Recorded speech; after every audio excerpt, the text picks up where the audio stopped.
Good morning, and here we are on this Tuesday of Holy Week. Yesterday, Jesus went and he cleared the temple. Yesterday, Jesus was going and telling them that worship needed to be that of the Father. That it wasn't about business, it wasn't about the things we can get, but bringing glory and honor to the name of God. And that we are challenged as well to continue to do that in our own lives.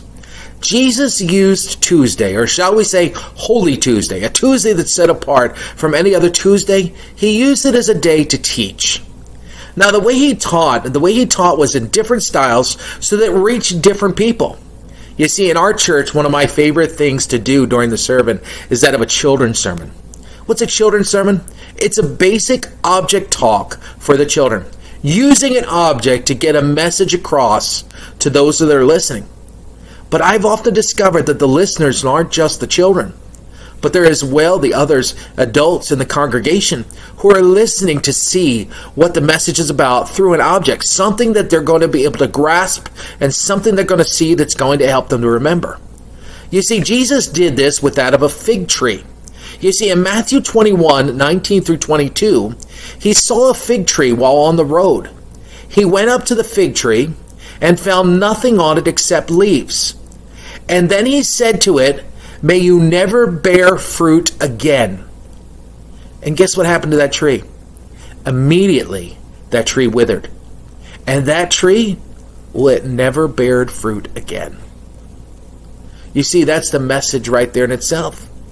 When the disciples saw this, they were amazed. "How did the fig tree wither so quickly?" they asked. Jesus replied, "Truly I tell you, if you have faith and do not doubt, only can you do what was done to the fig tree, but also you can say to this mountain, 'Go throw yourself into the sea,' and it will be done.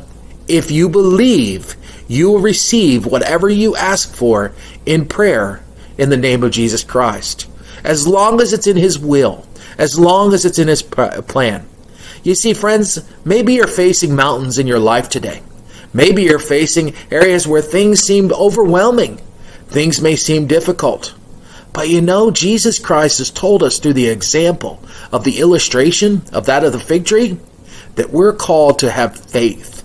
That we're called to trust in that way, with that faith and without doubting. You know, our God is almighty. Our God is all powerful. Our God is all knowing. And all things are possible through Christ who gives us strength. Now, don't get me wrong. Yes, we have faith, and we know that God can save us. We know that God can heal us. We know that God can move mountains, and God can provide in ways that He can. But even if it's not in His will or His plan to do it the way we think, we still have the faith to know that God is God. And then we went on, and what happened next? Jesus continues to teach. And where does He go? He returns to the temple. He returns to the temple without a temple debates. Jesus enters that temple courts, the same temple courts where He overthrew the money changers just the day before. And while He was teaching, the chief priests and the elders of the people came to Him. "By what authority are you doing these things?" they asked. "And who gave you this authority?"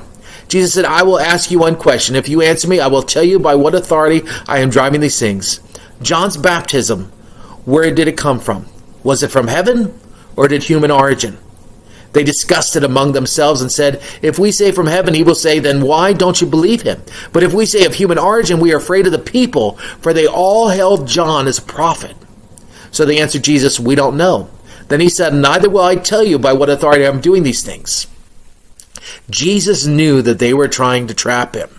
And Jesus decided that He wasn't going to allow that to take the focus.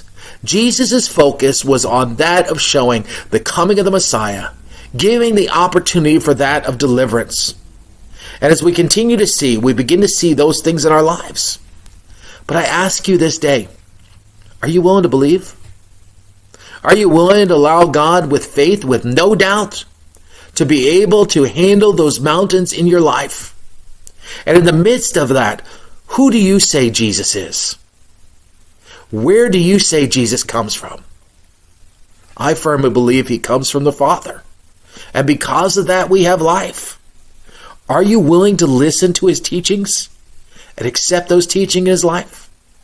Friends, That's the best alternative.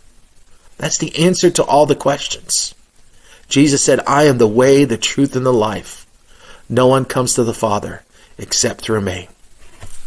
Until tomorrow, God bless.